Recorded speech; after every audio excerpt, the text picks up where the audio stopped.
Shamanic Happiness Coach for day number 45. We've made it halfway. Congratulations again for showing up for yourself, for your growth, for your future, for your happiness, and the integration of what you're here to do in this world. Super exciting. So, continuing again with what does service look like to you? Why are you here? And what are you being asked to do in life? Okay. The next progression is, well, we've worked in the progressions of how does projection affect us and how does it work in our life. And now we're going to look at how projections have affected us in a different way, okay, from our lineage. So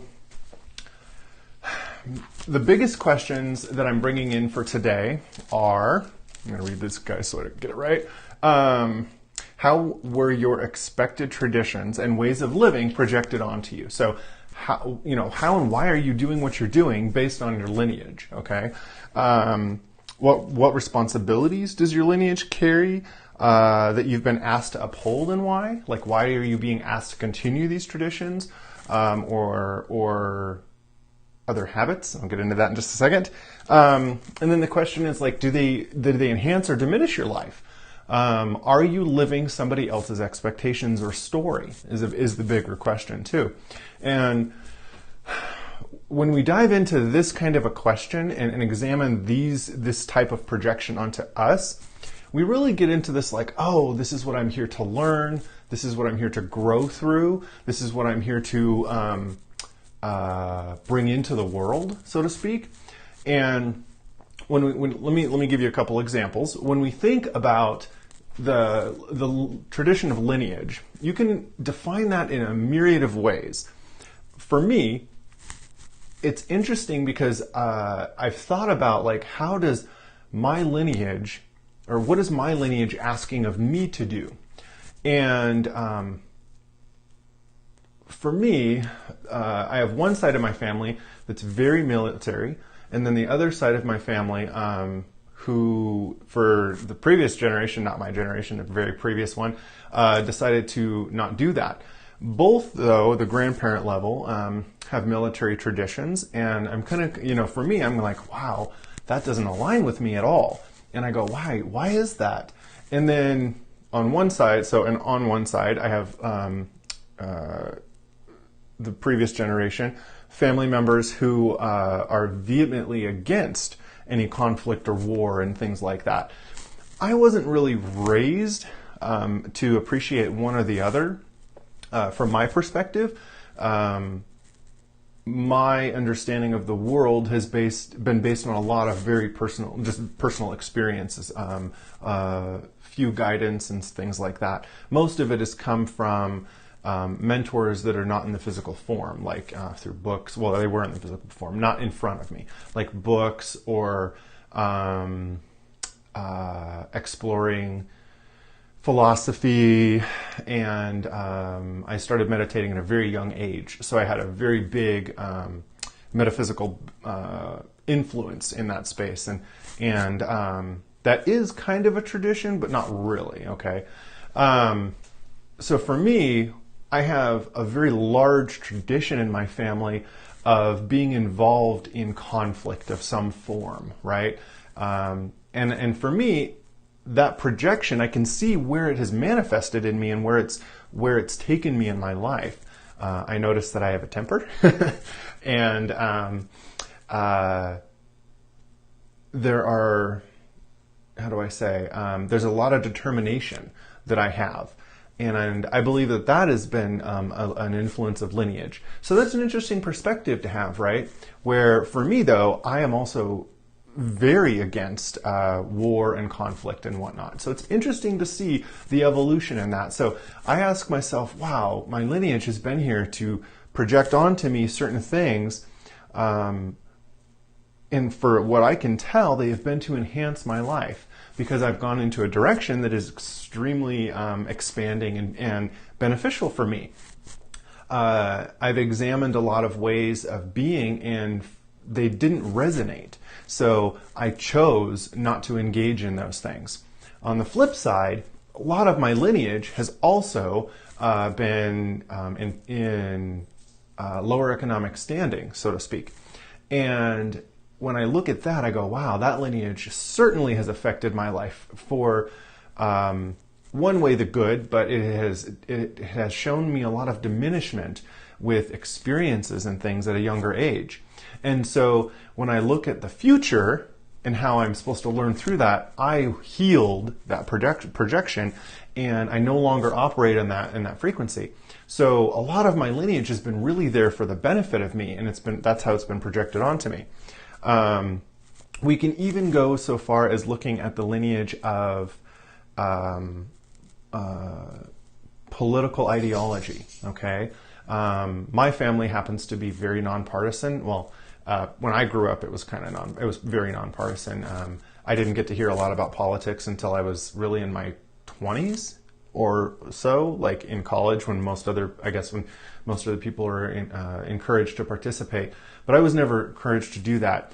At a later age, I discovered that some of them were very involved. I just wasn't in their proximity. So I don't have a lineage of political involvement or how to operate, like which side to choose, so to speak. I choose just based off what really resonates with me. And so when we examine that kind of a thing, we're like, wow, what has been projected? And the amount of types of projection are almost endless. So when we, make sure I'm covering everything in here. When we think about the responsibilities that our lineage is asking of us, this could even come in the form of like, how many kids does my family expect me to have? What does my family expect my job to be?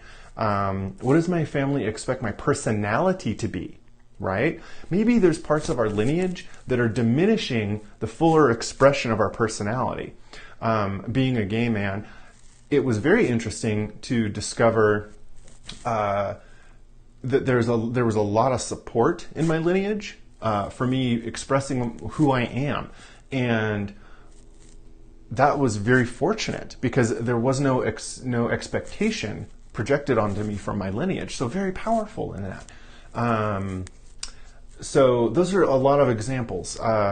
And so for me, I didn't have a responsibility to those things. When I think about my responsibility, I will say that I had a projection of the number of kids to have. And let's see, I'm trying to think of anything else. And that was 3, which still sounds good to me today. So whatever, so far it hasn't diminished my life at all. It's enhanced it. It's made me a little bit closer, learning how to interact with kids and learn about mindful parenting and things like that. So it's been a very, very uplifting experience. So for you guys, how has your lineage affected you? What are the responsibilities that you're being asked to uphold or do? Maybe even you notice, like in high school, you were told to do a certain sport or something like that. I can actually, super funny, I jokingly project sometimes onto my nieces and nephews, and I'm like, yeah, when you were little, I was like, let's go and make sure that you're an Olympic gymnast and all this other stuff. And that was just because of society. That wasn't lineage. And it was jokingly, right? In that space, I've always supported their individuality and what they've wanted to do. And I kind of laugh and like try to give kids, I don't actually give kids, but I jokingly am like, oh, you got a 3-year-old, great, it's time for a watch, kind of a thing. I just joke like that because society asks us to grow up so quickly. So for you, again, how has your lineage affected you, not society, okay? And this is very specific why we're trying to go into this scenario. We're going to examine a little bit more tomorrow about what we can do about how our lineage has affected us, okay? What else can I say in this space? Part of the reason why we go into this is when we hold like the expectations or the traditions of our ancestors hostage, it creates a world that we don't get to fully express ourselves in. And so we start following the path of other people. It is really good to get the wisdom from the past generations, though, from all of the wisdom keepers of the past, because they've gone through so much. And as an individual, it is imperative that you understand and integrate the wisdom that they have and understand what type of life you are meant to create and experience for yourself. What else can I say in that space? And bringing this up too is sometimes when we have adopted projections of others or lineages, and we take those on so vehemently, and then we project them out into the world saying like, look what I've fulfilled, right? And we have this gigantic presence about us, about like, look what I've accomplished. And we only have that because we thought that it would be we would get a lot of appreciation, or maybe we did get a lot of appreciation and praise from our lineage, but it didn't. But maybe it doesn't help us later on in life. Maybe it does, right? It's totally for you to determine, and that's why this exercise is so important for your sovereignty. So go ahead and explore lineage. Get really deep. Get really expansive about it. There's hardly a way to condense this exercise, because like I've already brought in, you could have some political ideologies, family ideologies, education ideologies, financial ideologies, physical ideologies. I mean, there's so many things that come from our lineage. Even one thing we could have discovered that's been projected onto us, and we can see the effects of this in some way, of maybe like you were told as a kid to always clear your plate, always eat everything on your plate, right? What has that done? Has that been beneficial for you if that's something that you've experienced, right? So we can see like how these things are passed on to us, and were they beneficial, or are they beneficial now? So go ahead and share the video. And in the description, go ahead and write about your experience, about what you've discovered. This is an ongoing process, because it's not like you're going to be able to take one day to discover how you've been projected upon from your entire life. But whatever is salient right now is meant to come up, and it's meant to be healed or meant to be exposed for whatever reason, for benefit. In all cases, whether it's to heal it or further integrate the wisdom and perpetuate it, right, and continue it on. So go ahead and do that using the hashtags 90-Day Happiness Challenge, Matthew Amber McLean, Shamanic Happiness Coach. And lastly now, we are at day 45. So I'm revealing the prize for day 31 to 60. So I've talked a lot about the Shamanic Happiness Workshop, or Shamanic Manifestation Workshop that is coming up on the 1st, 2nd, and 3rd of 2021. There is so much material in this, I can't cover it within this video to tell you the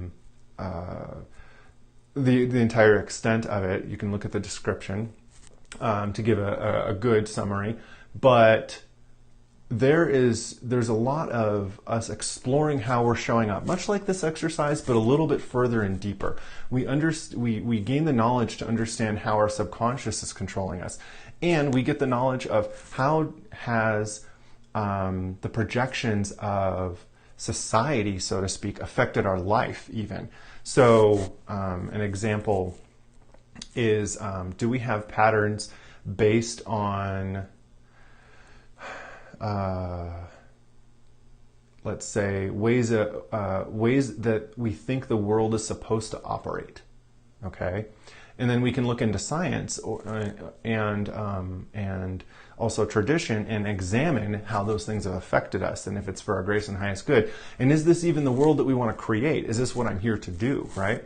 So in the Shamanic Workshop, we will be looking at how you were built, what created you, why are you here, what parts of you do you want to expand, what parts of you do you want to create, and what parts of you can we influence to help you manifest your future life in the world.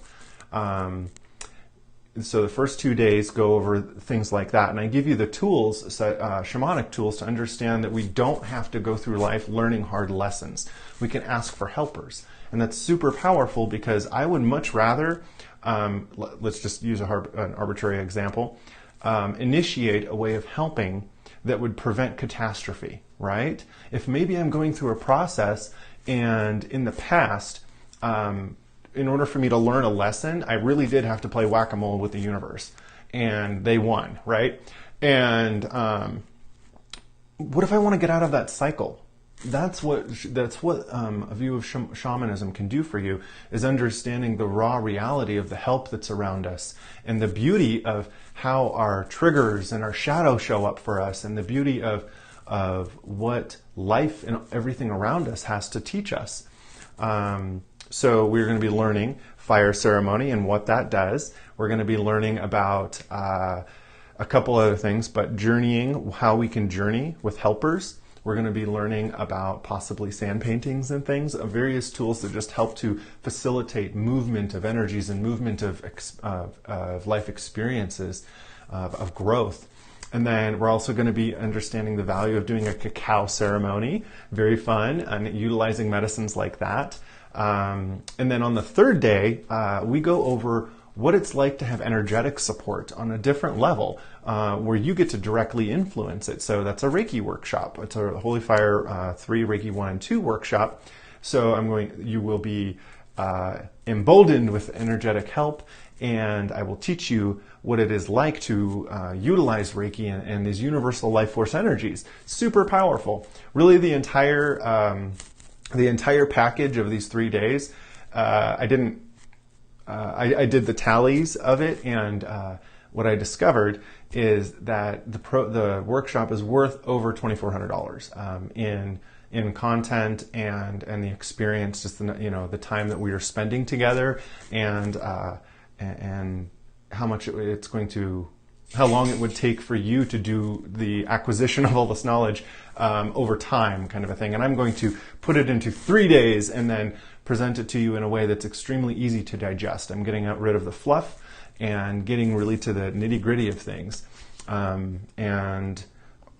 What else can I say? A lot of what we're going to discover is a little bit about ethics about life, and have a little bit of a discussion about that. So how do I proceed, and what does that mean, and how can I show up in certain ways? How can I influence the world? Okay, is it ethically responsible for me to do things like that? So super powerful, and the normal ticket cost for this is only $444. So huge discount. I am here and dedicated to the growth of our community, and I want to see you produce growth in our community too. And maybe you already do, and you want more expansion. Okay, you want more help. You want to become a little bit bigger of an influencer with certain fields, and that's perfect, because we're going to plan out also what is it like to create something for a year, or maybe you want to have a goal and it only takes 6 months, but we're going to learn how to take the baby steps to completely integrate that throughout the year or within a certain time frame, whatever it is. Of course, we will be doing a vision board too, and I'm going to teach you some other ways of doing the vision board that's a little bit more energetically sound than making a clutter board. Some of us do that, and it's not as fun. When I first did my vision board, I discovered there was one way to do it, and I chose to do it in a more balanced way, one that's a little bit more friendly with energy. And right away, I was able to manifest what I desired, and everything on the vision board has come true. So I'm super excited to come with you guys and create a new one to see what happens for 2021 and all those goals and whatnot. And the cool thing too is if you don't even know what you're here to do, that is a perfect time for you to come into the workshop, because we dive deep into what does that feel like for you to do, what is for your greatest and highest good, and you will get direction. We do a lot of exercises that really tease that out. So you are fully supported, and I'm here to fully support you in your journey, so that we can have a world that is more inclusive, a world that is filled with more merit for all, right? And if you feel like you are included in participating with that, then go ahead and finish the days 31 through 60 and get those done, so that I can draw your name on day 60 for a free ticket to the workshop. Otherwise, the standing 50% off discount, bringing the ticket price down to $222, still stands if you complete days 1 through 60. Okay, that is a flat blanket offer for everybody, but the prize, there is a free ticket for whoever completes all the way from, or you get to be in the drawing to if you've completed days 31 to 60. Okay, What else can I say in this space right now? Let's see. Reach out to me if you have any questions. Big one. Reach out to me if you have any questions. You can find me on Facebook, Matthew Embry McLean, Shamanic Happiness Coach. You can find me on my personal page, Matthew Christopher Embry McLean. My business phone number is 775-800-4271. You can text me, call me, and you can also email me at Matthew at shamanichappinesscoach.com. Okay? So whatever support you need, let me know. I'm here for you. With light and love, I say namaste today, and I will see you tomorrow for day 46. Woohoo!